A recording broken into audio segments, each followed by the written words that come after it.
Voilà, comme vous allez voir, chers amis, même dans le cerveau, on fonctionne à l'électricité et les pensées, ce sont de véritables champs électromagnétiques. Elles créent des formes, comme je l'ai dit dans la précédente vidéo. Nous fonctionnons à l'électricité. C'est comme ça et pas autrement. Et ces ondes électromagnétiques, on peut les enregistrer également sous forme d'électroencéphalogrammes. Regardez.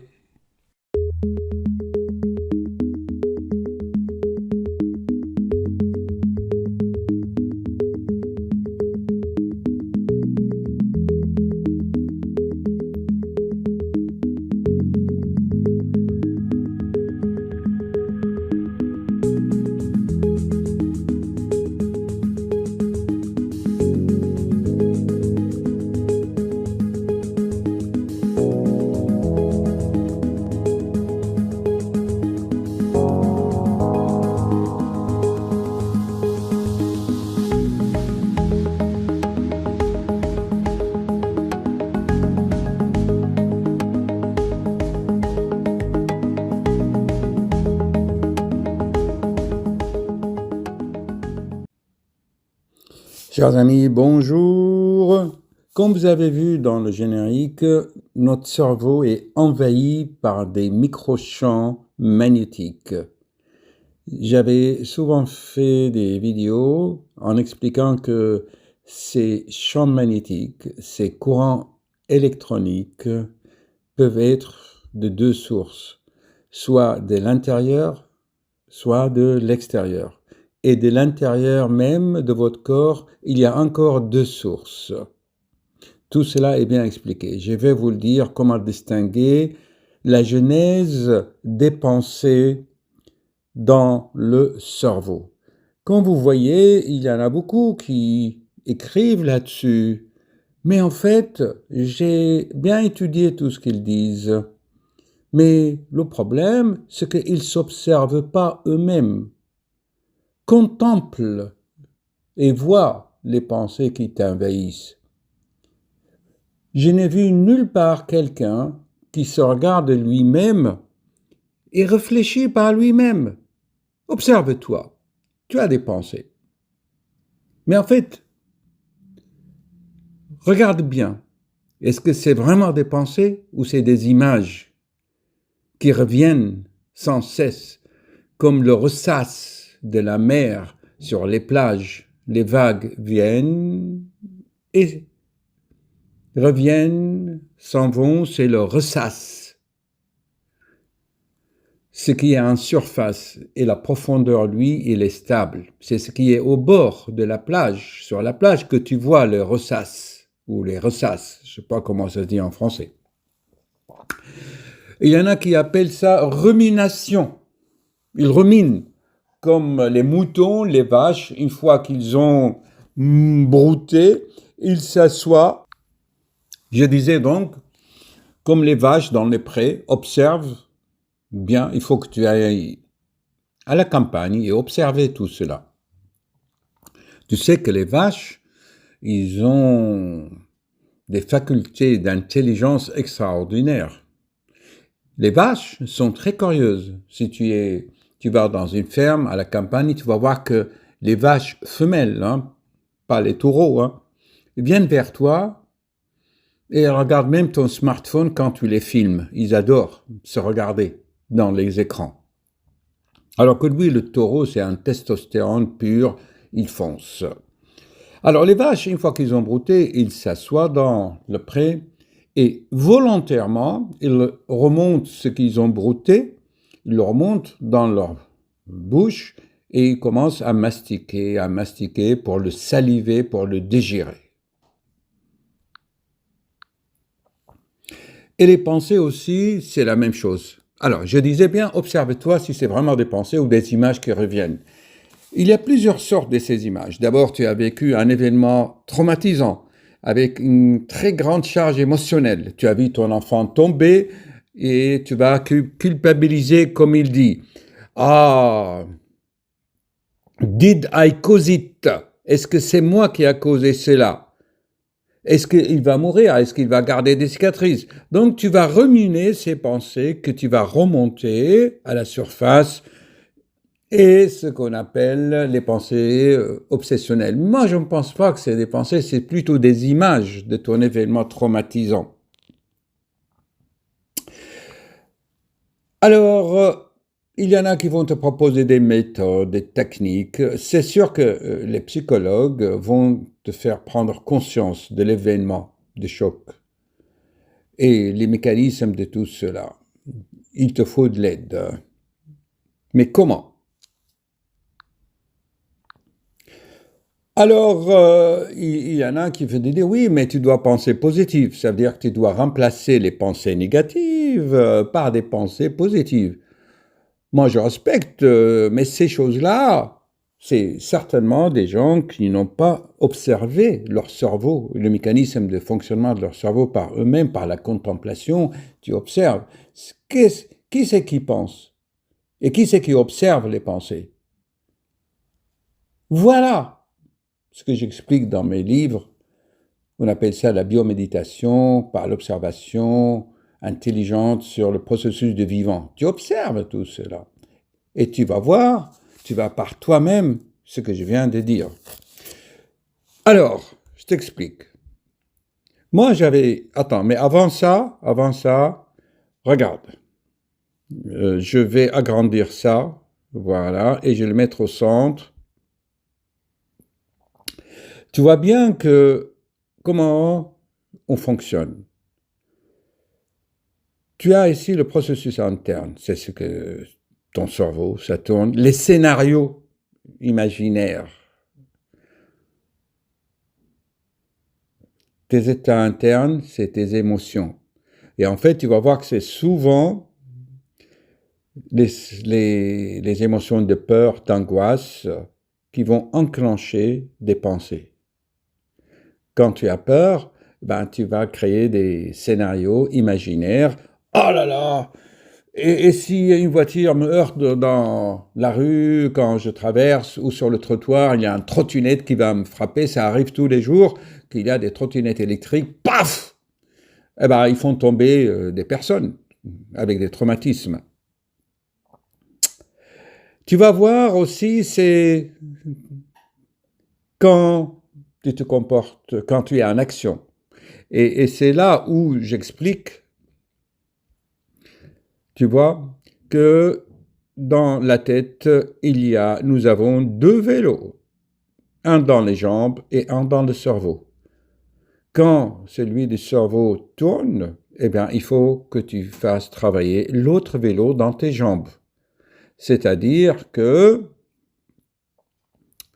pour agir sur les processus internes et les émotions, les pensées, tu dois te comporter d'une certaine façon. Alors bien sûr, tu peux aller faire du sport, aller dans un club, et surtout quand tu es envahi, quand tu ressasses ces pensées traumatisantes, ces images, ces scénarios, ben tu vas voir des amis, tu te comportes, tu vas voir, tu sors quoi, une promenade dans la forêt, tu vas aller dans un bistrot, boire un verre pour changer des idées. On dit bien en français, change des idées. Mais malheureusement, c'est superficiel, comme le ressasse sur la plage. Tu vois? Et la profondeur de l'océan est toujours, il ne change pas, lui. Alors, sincèrement, je n'ai pas trouvé de solution. Hein. Moi, je te le dis. Hein. Quand tu as vécu un événement traumatisant, un choc émotif, la nature humaine et le cerveau, lui, la stocke en mémoire comme un disque dur qui a stocké des images. Pareil. On ne peut pas les effacer. Même si tu effaces le disque dur, tu le formates, on peut retrouver ces images. C'est exactement comme ça. Pourquoi tout cela? Parce que si tu oublies, si on efface, il y en a qui vont te dire, bah oui, moi je vais programmer, te reprogrammer, tu vois. Mais en fait, tout cela, moi je l'explique, ça fait partie de ta personnalité, de ton être. Car qu'est-ce que c'est un être humain qui te différencie de l'autre? C'est tout ce que tu as accumulé comme expérience. Ça fait partie de toi-même, ça fait partie de ta conscience. On ne peut pas reprogrammer ta conscience. Moi, j'admire, il y a un sourate dans le Coran qui dit que l'être humain, c'est ce qu'il pense. Et il est écrit aussi ailleurs, je l'ai découvert même ce matin, il m'a été proposé par YouTube, c'est écrit que Dieu lui-même, ton créateur, ne peut pas te changer si toi tu ne changes pas. Mais dans le Coran, c'est écrit autrement. Ça veut dire que Dieu ne peut pas changer un peuple si les individus qui composent ce peuple ne changent pas eux-mêmes. Et comment tu peux changer? C'est pas possible, ça. Alors, je vais te passer une petite histoire ou blague ou plaisanterie et tu me diras ce que tu en penses. En fait, je vais te dire, quoi que tu fasses, tu ne pourras pas. Je ne suis pas pessimiste, mais peut-être, si tu réfléchis bien, si on réfléchit, eh bien, tu peux faire autrement et rendre cette expérience positive. Mais pour cela, il faut une base de connaissances qui sort de l'ordinaire. J'ai entendu encore mon gardien d'immeuble, là, de la résidence, il discutait, on était 3, moi, lui, le gardien, et une femme qui veut se marier après 13 ans de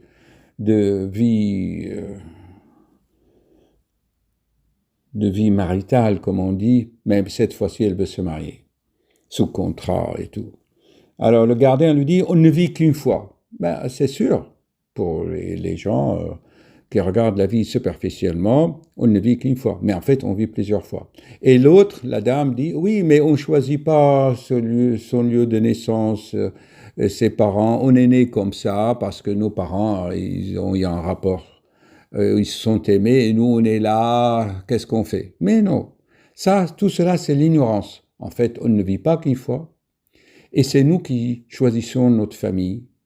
Et selon les lois cosmiques, les lois karmiques, et en fait, on est même dans le pays où nous sommes nés. C'est comme ça. Alors, les gens qui vont regarder cette vidéo et qui ne veulent pas admettre ces nouveaux concepts, ils vont mettre un pouce vers le bas. Et ça, c'est l'ignorance. C'est de la violence. Souviens-toi, dans le film des gladiateurs, les Romains mettaient le pouce en bas. Et celui qui veut réfléchir, il ne met pas ni un pouce vers le bas, ni un pouce vers le haut, il va réfléchir par lui-même, et ce n'est que par la suite, il va mettre un commentaire. Ces vidéos-là, psycho-philosophico-scientifico-médicaux, ça se regarde 2-3 fois à des intervalles différents. D'accord? Ou c'est mieux, comme je dis, de lire les livres. Bon, alors, ça fait 12 minutes. La vidéo, quand elle dépasse un quart d'heure, devient un peu difficile et compliquée. Regarde bien ce processus. On est 3. Et on peut rentrer aussi facilement dans un cycle dramatique qu'on appelle le triangle de Karpman. Tu peux avoir un conflit entre ces 3 parties qui sont en toi, ou même dans chaque partie, il y aura d'autres 3 parties. Tiens, par exemple, le processus interne, il y a des pensées qui vont te dire « Ah bah oui, si tu grognotes, tu vas grossir, je dois faire un régime. » Donc il y a une partie en toi qui va se comporter comme un victime, l'autre comme un persécuteur et l'autre comme un sauveur. J'ai fait des vidéos sur le triangle de Karpman. Tu dois assimiler aussi ces notions. Et à la fin, il y a aussi l'autre triangle qui est le triangle vertueux, c'est le pouvoir sur toi-même, la puissance. Tout cela, c'est bien expliqué dans mes recherches et écrit dans les 100 pages de mes livres. Alors, moi, j'explique, parce que je l'ai compris par moi-même, souvent ils disent, pour aimer les autres, tu dois t'aimer toi-même. Mais c'est quoi aimer toi-même? Aimer toi-même, c'est quand tu as de la bienveillance vis-à-vis d'une pensée, des images qui viennent dans ton esprit, qui te persécutent, tu vois, qui deviennent ton bourreau. Ah, j'aurais dû faire ça. Ah oui, c'est à cause de moi. Regarde, did I cause it? Est-ce que vraiment, qu'est-ce qui va se passer après? What happens next?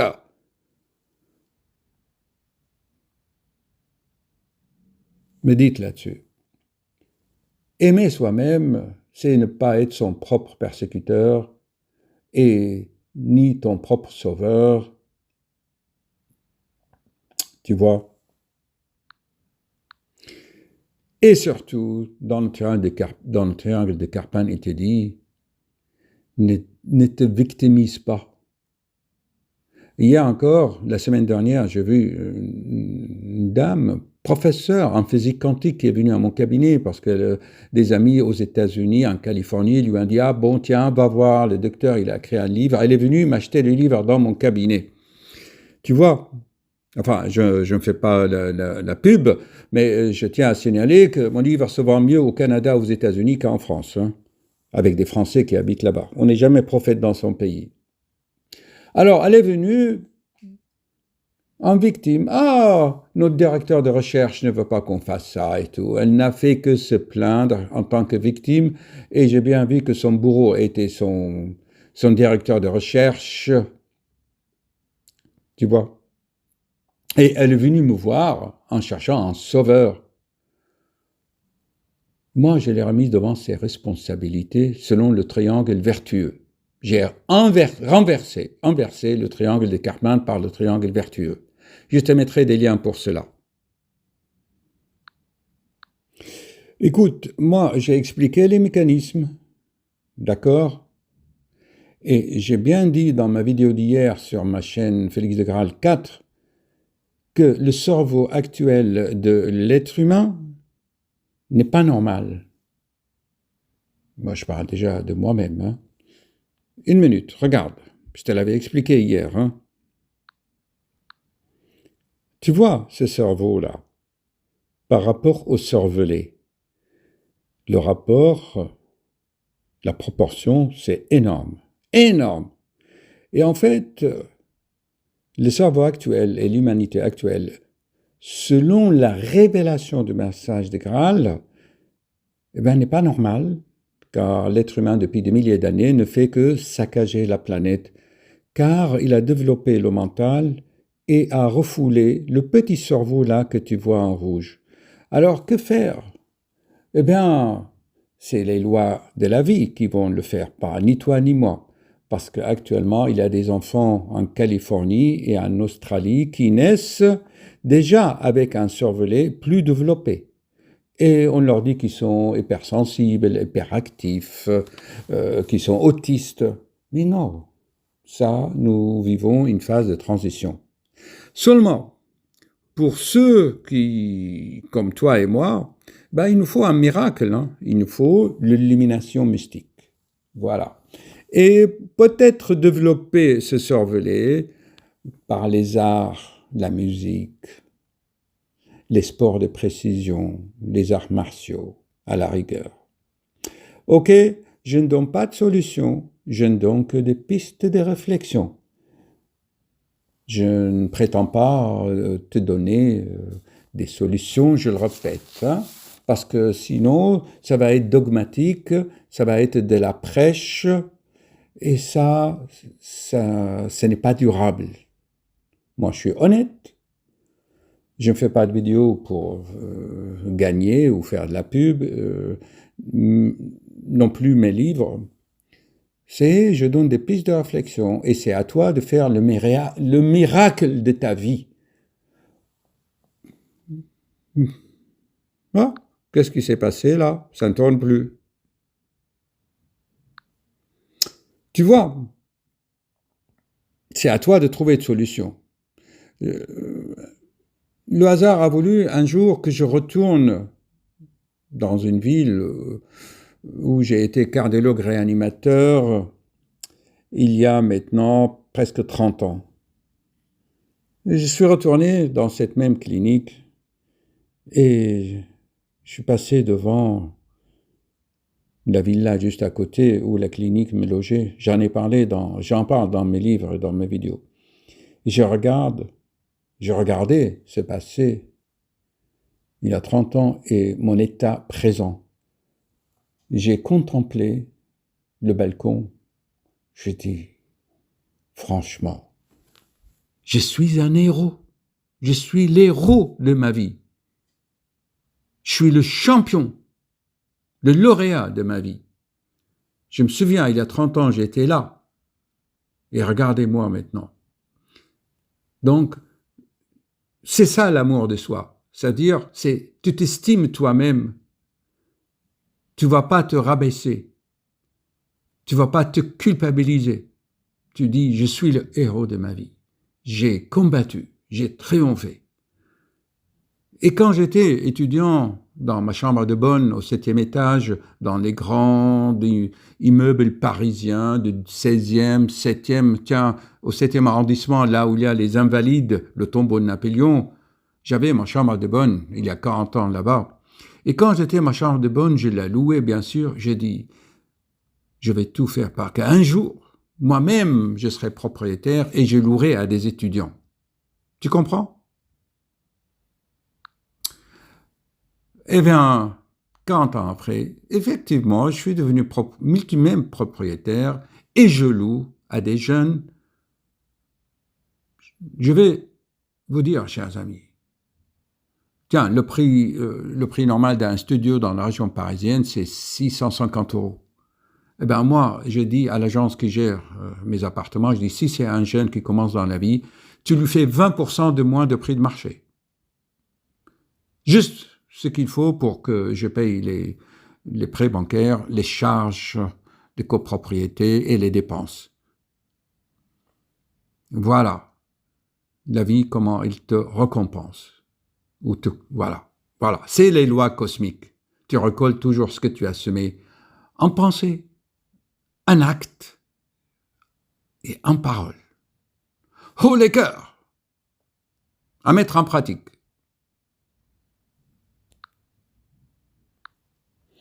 Bien sûr, tu peux aider aussi cette électricité cérébrale en changeant ton alimentation, je l'ai dit, par des passions, en faisant quelque chose que tu aimes. Moi, je fais des vidéos, j'écris des bouquins. Et toi, qu'est-ce que tu aimes faire ? Mais tout cela, à mon avis, ça aide, bien sûr. Un psychologue peut t'aider à lire des livres, faire de la musique, écouter de la musique, voyager, marche dans la forêt. Tout ça, c'est des bons moyens. Je n'ai absolument rien contre. Ce sont des moyens. Mais le vrai travail sur soi, comme il le dit dans le Coran et dans beaucoup de livres sacrés, des évangiles, le Talmud, le Torah, ils te disent tout cela. Même, tiens, un jour j'ai lu un chapitre dans un livre sacré. Elle dit, si tu regardes une femme et que tu la désires dans ton cerveau, c'est comme si tu accomplis l'acte sexuel. Donc ça, c'est la convoitise, l'envie, le désir. Ah, on sonne. Voilà. Donc, dans les révélations du message de Graal, ils disent le royaume de 1000 ans promis et imposé à l'être humain depuis des milliers d'années va arriver et on verra donc petit à petit que le cervelet va prendre sa propre place dans la boîte crânienne. Il est temps de sortir de la caverne, de la grotte. J'explique dans mon livre l'allégorie de la caverne de Platon et même le sourate de la grotte dans le Coran et même dans les évangiles. Souvenez-vous que Judas, un des disciples des Christ, il n'a pas changé lui. Il avait dans sa tête l'idée de devenir le ministre des Finances de Jésus. Bon, sans parler d'autres, même Bouddha, Krishna, et même les envoyés en Europe aussi. Récemment, le siècle dernier, ils ont subi le même sort. Oh là là, 23 minutes de discussion. Allez, j'arrête parce que sinon la vidéo va devenir longue. Si j'ajoute les génériques, ça va faire une demi-heure. Mais c'est à méditer. Très important. Ça n'arrête pas de sonner. Pour l'instant, cher ami, je te conseille de devenir heureux. Je te donne les codes, les nouveaux codes de la vie et de secrets. Ok, les lois cosmiques.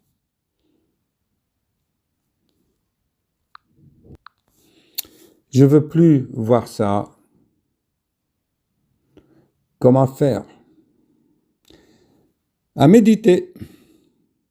C'est bien joli de dessiner, n'est-ce pas?